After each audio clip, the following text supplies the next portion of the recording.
إن الحمد لله نحمده ونستعينه ونستغفره ونعوذ بالله من شرور أنفسنا وسيئات أعمالنا من يهده الله فلا مضل له ومن يضلل فلا هادي له وأشهد أن لا إله إلا الله وحده لا شريك له وأشهد أن محمدًا عبده ورسوله يا أيها الذين آمنوا اتقوا الله حق تقاته ولا تموتن إلا وأنتم مسلمون يا أيها الناس اتقوا ربكم الذي خلقكم من نفس واحدة وخلق منها زوجها وبث منهما رجالا كثيرا ونساء واتقوا الله الذي تساءلون به والأرحام إن الله كان عليكم رقيبا يا أيها الذين آمنوا اتقوا الله وقولوا قولا سديدا يصلح لكم أعمالكم ويغفر لكم ذنوبكم ومن يطع الله ورسوله فقد فاز فوزا عظيما أما بعد فإن الله تعالى يقول وقال قرينه هذا ما لدي عتيد ألقيا في جهنم كل كفار عنيد مناع للخير معتد مريب الذي جعل مع الله إلها آخر فألقياه في العذاب الشديد قال قرينه ربنا ما أقضيته ولكن كان في ضلال بعيد قال لا تختصموا لدي وقد قدمت إليكم بالوعيد ما يبدل القول لدي وما أنا بظلام للعبيد يوم نقول لجهنم هل امتلأت وتقول هل من مزيد وأزلفت الجنة للمتقين غير بعيد هذا ما توعدون لكل أواب حفيظ من خشي الرحمن بالغيب وجاء بقلب منيب ادخلوها بسلام ذلك يوم الخلود لهم ما يشاءون فيها ولدينا مزيد وكم أهلكنا قبلهم من قرن هم أشد منهم بطشا فنقبلوا في البلاد هل من محيص إن في ذلك لذكرى لمن كان له قلب أو ألقى السمع وهو شهيد بارك الله لي ولكم أيها المسلمون في هذه الآيات الكريمة التي قرأتها على مسامعكم من وسط سورة القاف من الكتاب الحكيم إنه تعالى هو الذي نسأله أن ينفعنا بها وبما فيها من الدروس والعلم وأن يوفقنا لكل ما يحبه ويرضاه وصلى الله على نبينا وسلم تسليما كثيرا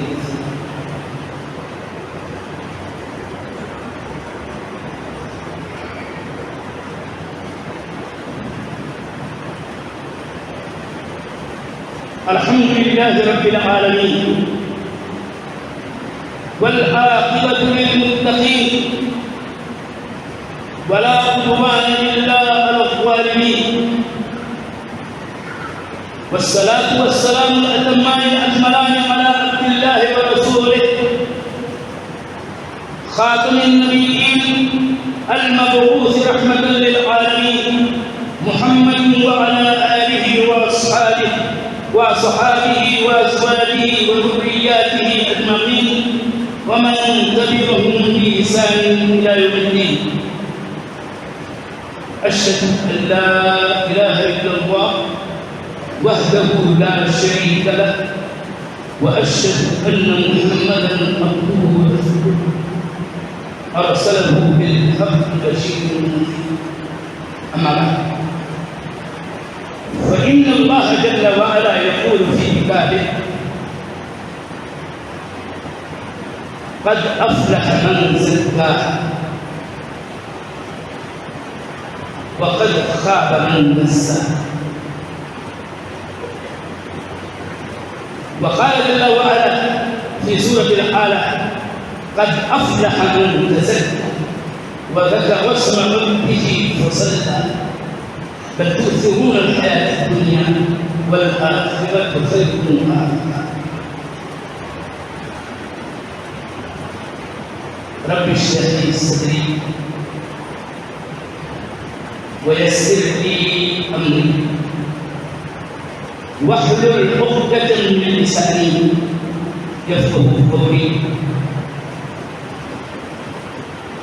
میرے رب میرے لیے میرا سینہ دعا کرتے، میرے لیے میرا امر آسان بنا دے، میری زبان کی پیچ گرہ کھول دے یا رب، کہ لوگ میری بات سمجھ سکیں. سبحانك لا علم لنا إلا ما علمتنا إنك أنت العليم الحكيم. مولا تیری ذات پاک ہے،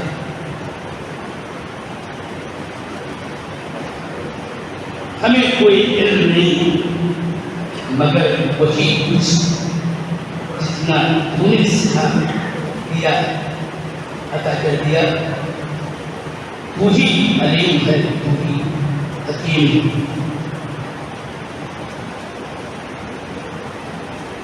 میرے دینی بھائیوں اور تمام حاضرین جمعہ، ہمیں اور آپ کو چاہیے کہ وجوبی طور پر اللہ تعالیٰ کی تحمید، تسبیح، تحلیل اور تکبیر کے کلمات دل زبان رکھیں،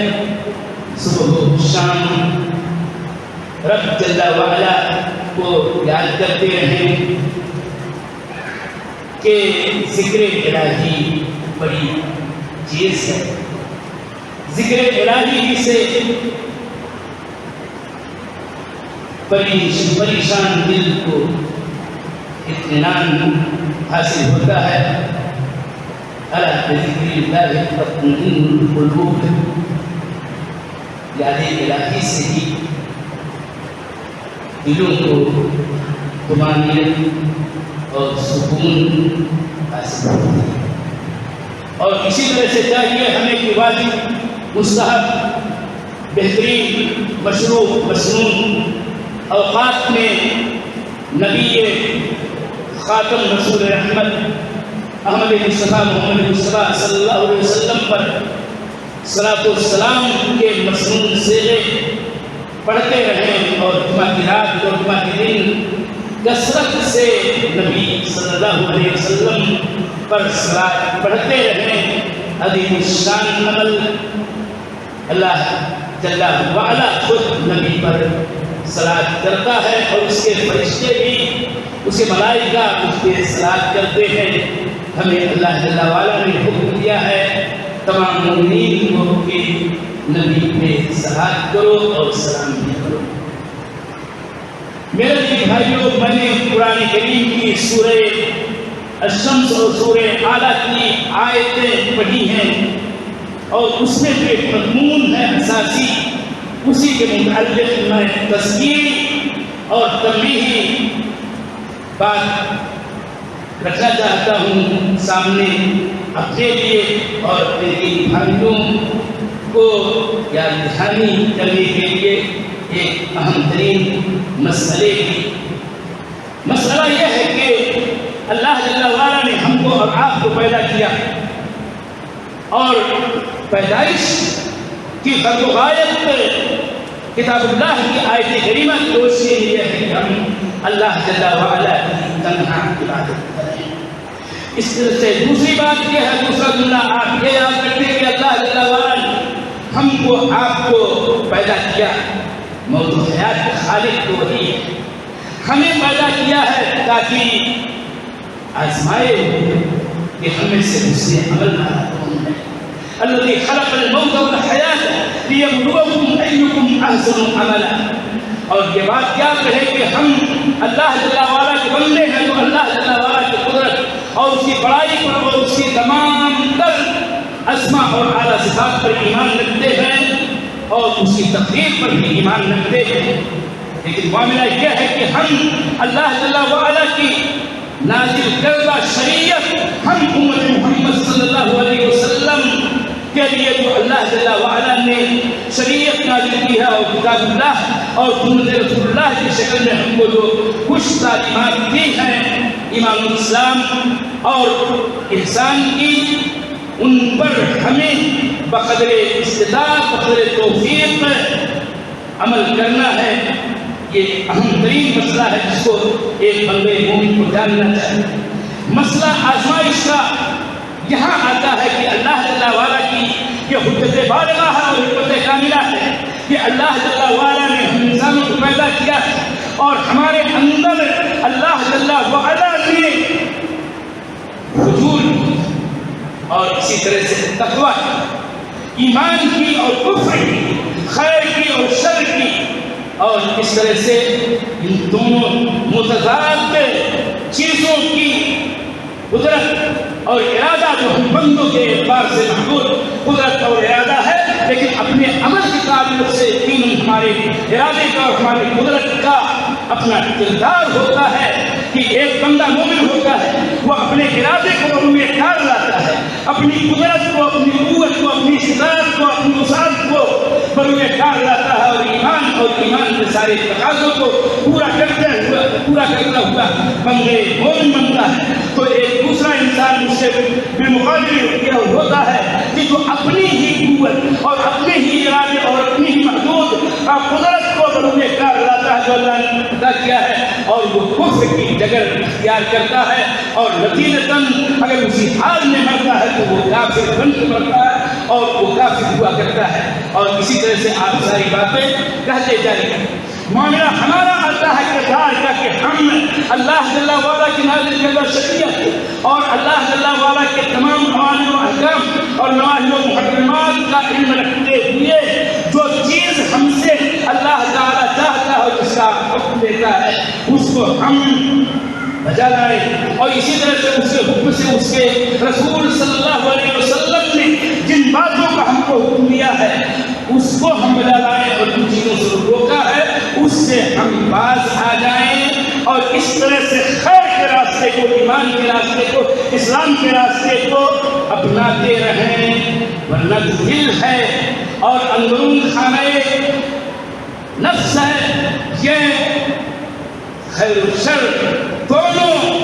کی صلاحیت اور قدرت رکھتا ہے، اور اس کو یہ پاور حاصل ہے، وہی کنٹرولر ہے ہمارے لیے اور آپ کے لیے، تمام انسانوں کے لیے، کہ جو رخ متعین کرتا اور کراتا ہے اسی رخ پہ ہم ظاہر میں باطن میں چلتے رہتے ہیں، اور یہی سے آزمائش کی حکمت معلوم ہوتی ہے کہ کون اللہ جل وعلا کی طاعت کر کے اس کا مقرر بندہ بننے کے لیے جیتا ہے اور مرتا ہے، اور کون اللہ جل وعلا کی معصیت کر کے اس کو ناراض کرتا ہے اور شیطان کے نقش قدم کی پیروی کرتا ہوا اپنے آپ کو خیر و خسران سے دوچار کر دیتا ہے۔ یہی بات کو اللہ جل وعلا نے کہی۔ اس مسئلے کو مختصراً میں بیان کر رہا ہوں۔ اللہ جل وعلا نے سورہ شمس میں، اگر آپ کو یاد ہے سورہ قسم سوائے طلبہ کو تو یقیناً یاد ہو، بہت سارے لوگوں کو یاد ہوگا، آپ پڑھتے جائیں قرآن کریم کی یہ سورہ والشمس وضحاها، اللہ جل وعلا نے تو 10 قسمیں کھائی ہیں اس بات پر وہ اس کے آخر میں کہا کہ قد افلح من زکاها وقد خاب من دساها۔ میں ٹھیک اسی آیت کریمہ سے پہلے والی آیت کا ترجمہ کر رہا ہوں، جو بات میں نے تمہید کے طور پر ابھی ذکر کیا آپ کے سامنے، اس کا ذکر اللہ جل وعلا نے کیا کہ نفس وما سواها فألهمها فجورها وتقواها، قسم ہے نفس اور اس کی جس نے اس کو برابر کیا، خلقت کا اعتدال بخشا، بہت عمدہ بنایا انسان کی بات، نفس انسانی کی قسم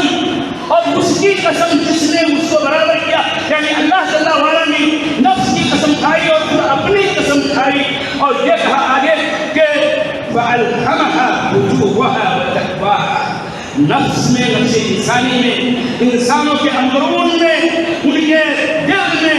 ان کے نہانے دل کے اندر اللہ جل وعلا نے فجور اور تقوی دونوں کا الہام دیا۔ فَأَلْهَمَهَا فُجُورَهَا وَتَقْوَاهَا۔ میں تفصیل نہیں بیان کرنا چاہتا، بس اتنا بتانا چاہتا ہوں کہ ہمارے دل کے اندر جو اللہ جل وعلا نے قوت اور ارادہ اور نیت ہے اور اس سے سارے متعلقات جو چیزیں ادا کی ہیں، اس کے اندر دونوں چیزیں ہیں کہ اس کے اندر برائی کرنے اور برائی کی طرف مائل ہونے اور برائی کی طرف چلنے اور برائی کو اپنانے اور برائی کو اختیار کرنے اور اس کا ہمارا جامع پہنانے کا ملکہ اللہ جل وعلا نے ہم انسانوں کے اندر ادا کیا ہے۔ وہ تقواہا، اور تقوی بھی کہ وہ ڈرے اللہ جل وعلا سے بچے اور بچ کے اپنی ایمانی زندگی گزارے، یہ قوت اور صلاحیت ہے۔ اللہ جل وعلا نے 10 قسمیں کھانے کے بعد یہ فرمایا کہ قد افلح من زکاها، کامیاب وہ ہے، وہی کامیاب ہو گیا جس نے نفس کو، اپنے ضمیر کو، اپنے اندرون کو، اپنے نہانے دل کو صاف کر لیا، پاک کر لیا، مصفا اور مجلہ بنا لیا۔ وقد خاب من دساها، اور وہ ناکام ہو گیا، وہ نامراد ہو گیا، وہ خیر و خسران کا شکار ہو گیا کہ جس نے اس کو دھسا دیا، جس نے اس کو نیچے کر دیا۔ تا آج کے ذریعہ یاد رہے کہ یہ نفس انسانی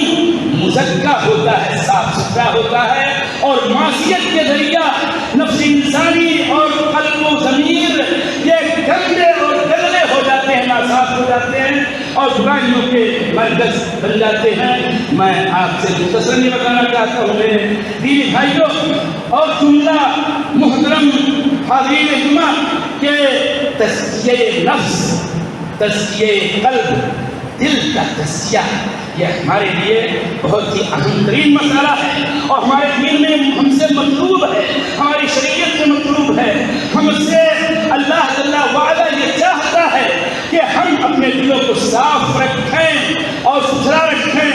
اور اس طرح سے آپ کو یہ میں بتاتا چلوں کہ اللہ کے رسول صلی اللہ علیہ وسلم کی بعثت کے مقاصد جن کا ذکر قرآن کریم کی آیات میں ہے، ان میں سے یہ جملہ اور یہ قرآن کریم کا عظیم الشان اللہ تعالیٰ کے کلام کا یہ حصہ آپ پائیں گے۔ آپ سورہ بقرہ میں جائیں، سورہ آل عمران میں جائیں، سورہ جمعہ میں جائیں تو آپ کے پائیں گے کہ اللہ کے رسول صلی اللہ علیہ وسلم کی بعثت اور اپنی رسالت کا نبی و رسول کی حیثیت سے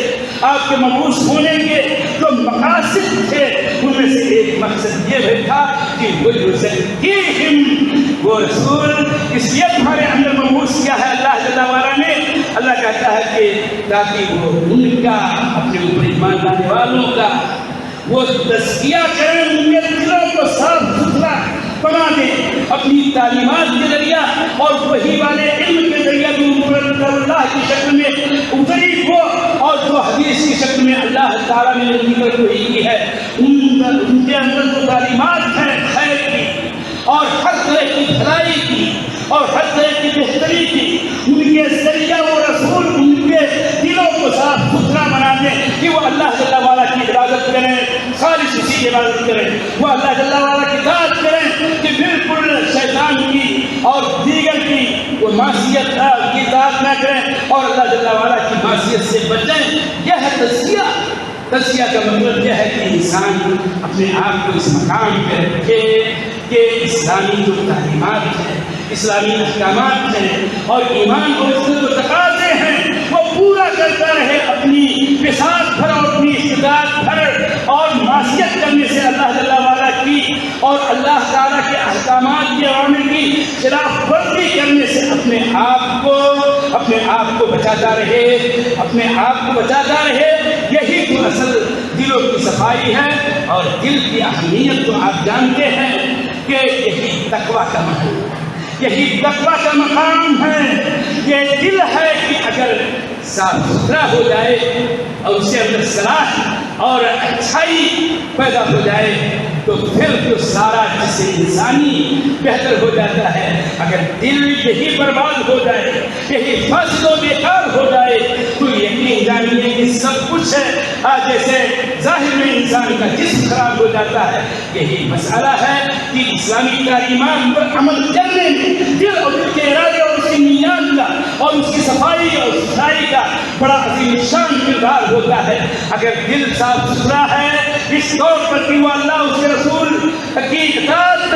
کرنے کو اپنا لازمی فریضہ سمجھتا ہے اور اس طرح سے وہ جانتا ہے کہ اگر اللہ جل وعلا کی کوئی بات ہے اور اس کے بھیجے ہوئے رسول صلی اللہ علیہ وسلم کی کوئی بات ہمارے سامنے دینی چلی آ جائے تو ہمیں اپنے آپ کو اسی کے سامنے سرنڈر کر دینا چاہیے. نہ کوئی تو ہو نہ کوئی چرا ہو، اور بالکل اپنی استطاعت کے مطابق اس پر ہم عمل پیرا ہو جائیں. اور جو تعلیمات ہے حقیقت میں دین اسلام کی فرائض کی شکل میں، شعائر کی شکل میں، واجبات کی شکل میں، نوافل و مستحبات کی شکل میں، اور اس کے بعد مقررات آتے ہیں اور اس کے بعد عکس جو مسئلہ محرمات محبوبات اور نواہی کا ہے جن سے اجتناب ضروری ہے، یہ ساری چیزیں سامنے ہونی چاہیے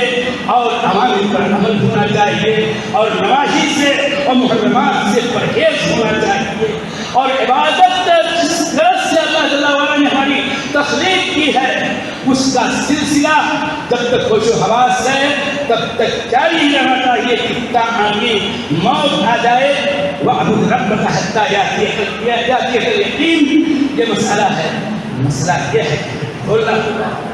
کہ دینی اعتبار سے، ایمانی اعتبار سے ہمارے دلوں میں تزکیہ والی بات ہے کہ نہیں ہے. اور یہ بات یاد رہے کہ ہم یہ بات کہہ رہے ہیں کہ ہم کو مکلف ہیں شریعت کے اور شریعت کے احکام کی پیروی کر کے ہم اپنے دلوں کو صاف ستھرا بناتے ہیں، لیکن اس ایمان کے ساتھ کہ اللہ جل وعلا ہی جس کو چاہتا ہے اس کے دل کو اس کو صحیح معنوں میں تزکیہ عطا کرتا ہے. ورنہ یہ کوئی دکانداری نہیں ہے کہ اس کی دکان لگا دی جائے اور تزکیہ کے چیک بانٹے جائیں، ایسا نہیں ہے. جیسا کہ اہل بدعات کے ہاں یہ چیز جانی جاتی ہے. تو یہ مدعا بھی ہمیشہ یاد رکھے کہ ہم آپ اگر ہمارے دلوں میں تزکیہ ہے تو یہ اللہ جل وعلا کی رحمت اور اس کا فضل ہے. وَلَوْلَا فَضْلُ اللَّهِ عَلَيْكُمْ وَرَحْمَتُهُ مَا زَكَىٰ مِنكُم مِّنْ أَحَدٍ أَبَدًا وَلَٰكِنَّ اللَّهَ يُزَكِّي مَن يَشَاءُ وَاللَّهُ سَمِيعٌ عَلِيمٌ. سورہ نور کی اس آیت کریمہ کا صرف اتنا خلاصہ میں آپ کے سامنے رکھ رہا ہوں کہ معاملہ یہ ہے کہ اگر اللہ تعالیٰ کا فضل اور اس کی رحمت نہ ہو تو ہم میں سے کوئی بھی صاف ستھرا ہو ہی نہیں سکتا ہے. اللہ جل وعلا ہی تزکیہ عطا کرتا ہے، لیکن ہمیں تزکیہ کے اسباب شرعیہ، اس کے وسائل دینیہ، وسائل شرعیہ کا اپنانا ضروری ہے. اور یہی آخری بات میں کہہ کر کے اپنا خطبہ ختم کر رہا ہوں کہ میرے دینی بھائیوں، ہمیں اپنے دل کو صحیح معنوں میں صاف ستھرا رکھنے کے لیے، دینی دنیا میں صاف ستھرا رکھنے کے لیے ہمیں کرنا کیا ہوگا، کن مسائل کو اپنانا ہوگا. خالی اس کا ذکر کر رہا ہوں سرخیوں کے طور پر کہ ہمیں ایمان لانا ہوگا اور ایمان صالح ہونا چاہیے جو شرک سے، بدعت سے، خرافات سے اور دیگر تمام تر منافی و منافی ایمان امور سے خالی ہو. عمل صالح سے بھی صاف ہوتا ہے. جب ایک بندہ اللہ جل وعلا کی رضا جوئی کے لیے خالص اس کی خوشنودی حاصل کرنے کے لیے تمام تر جو مشروع جو احکام اور جو واجبات ہیں ان کو بجا لاتا ہے، اس کو عمل صالح کہا جاتا ہے. بڑی مشہور یہ بات ہے، تو اللہ جل وعلا کا فضل اور اس کی رحمت ہوتی ہے کہ دل فساد کا شکار نہیں ہوتا ہے بلکہ صلاح اس کے اندر پیدا ہوتی ہے۔ ہمیں عبادت کرنی چاہیے اور عبادت ویسے کرنی چاہیے جیسے شرعاً مطلوب ہے۔ مثلا اگر صلاۃ کی بات کریں تو صلاۃ واجب ہے اور ہمیشہ ہمیشہ کے لیے واجب ہے۔ کوئی حال ہے ہی نہیں کہ اگر عقل اور ہوش و حواس ٹھکانے ہیں تو اسے فرصت ہو جائے۔ اگر معاملہ یہ ہے کہ کسی نماز کو اگر وقتی بنا دیا جائے تو پھر یہ تو صلاح والی بات نہیں ہوئی، دلوں کے تزکیہ کی بات نہیں ہوئی، عبادت کے استمرار اور ثبات اور دوام والی بات پیدا ہی نہیں ہوئی۔ تو اس خاص عبادت کے اندر نصاً وارد ہے کہ اس پر محافظت ہونی چاہیے، اس پر مراقبت ہونی چاہیے، اس کی مکمل طور پر پابندی ہونی چاہیے۔ مثال کے طور پر یہ بات بطور عبرت اپنے لیے اور اپنے دینی بھائیوں کے لیے کہ رمضان اس کے گزرے ہوئے ابھی 9 ہی دن ہوئے ہیں، مسجدوں کو دیکھ کر کے اور مسجدوں میں سجدہ کرنے والوں کی تعداد قبل رمضان و بعد رمضان اور رمضان کے اندر کا ذرا کمپیریزن کر لیجیے، پھر دیکھیے کہ آخر وہ شخص کہ جس نے رمضان میں نماز پڑھی اور لمبی لمبی قید کے ساتھ ہونے والی تراویح قیام اللیل میں بھی شریک رہا، لیکن ایک شوال سے اس نے فریضہ صلاۃ ہی کو ترک کر دیا۔ کہ جاننا چاہیے اور ماننا چاہیے کہ ایسا انسان یقیناً اس کا دل مزکا نہیں ہے، صاف ستھرا نہیں ہے۔ اگر صاف ستھرا ہوتا تو ثبات الدین والی بات پیدا ہوتی اور وہ رب کی عبادت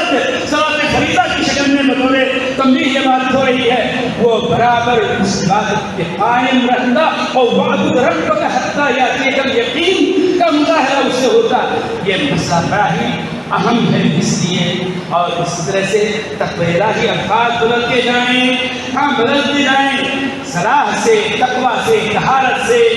زہد سے، ورع سے، کسب حلال سے، اجتناب حرام سے ہی دلوں کا تزکیہ ہوا کرتا ہے۔ گویا کہ سارے دین و ایمان کی دنیا میں اسلام اور ایمان اور احسان کے تقاضوں کو جب بندہ اپنی استطاعت بھر پوری کرتا ہے تب یہ بات ہوتی ہے کہ اس کے دل کے اندر تزکیہ پیدا ہوا۔ اور تزکیہ کے متعلق ایک آخری جملہ، یہ کوئی ایسی چیز نہیں، کوئی نہیں کسی بات وہ اپنے بارے میں کوئی دعویٰ کرے نہیں، ایسا تو کرنا بھی نہیں چاہیے اپنے آپ کو بہتر اور اپنے آپ کی تعریف سے اعتبار سے کہ میں بھی سب سے صاف ستھرے دل والا ہوں، نہیں،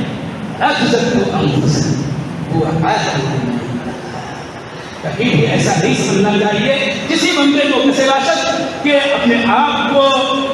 یہ سمجھے کہ بہت ہی صاف ستھرے دل والا ہے، نہیں، یہ تو اللہ ہی جانتا ہے کہ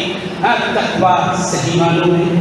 اس کے اندر ہے۔ اور یاد رہے کہ تقویٰ کا دل، تقویٰ کا مرکز دل ہے، جیسا کہ اللہ کے رسول کی حدیث کا ایک ٹکڑا کہ التقویٰ ہاہنا 3 مرتبہ وَأَنْشَأَ صَدْرِهِ 3 مرتبہ۔ میرے دینی بھائی، ہمیں اور آپ کو تقویٰ اور اس کی بندگی اور اس کی عبادت پر دم رکھنا چاہیے، اپنے آپ کو سچا اور پکا مومن اور مسلم بنانے کی ہر ممکن کوشش کرنی چاہیے۔ عبادت کو اگر کھلواڑ بنا دیا جائے، لہو حریف بنا دیا جائے، آمدن وزرین کے 1 مہینے پر اس کے بعد اس کا تمام یہ عبادت کو لہو لعب بنانے والی عبادت اللہ تعالیٰ کہ ہم اس کے بندے زندگی گزارے۔ اقول قولي هذا واستغفر الله لي ولكم ولسائر المسلمين فاستغفروه من كل ذنب انه هو الغفور الرحيم ان الله وملائكته يصلون على النبي يا ايها الذين امنوا صلوا عليه وسلموا تسليما اللهم صل على محمد وعلى ال محمد كما صليت على ابراهيم وعلى ال ابراهيم انك حميد مجيد اللهم بارك على محمد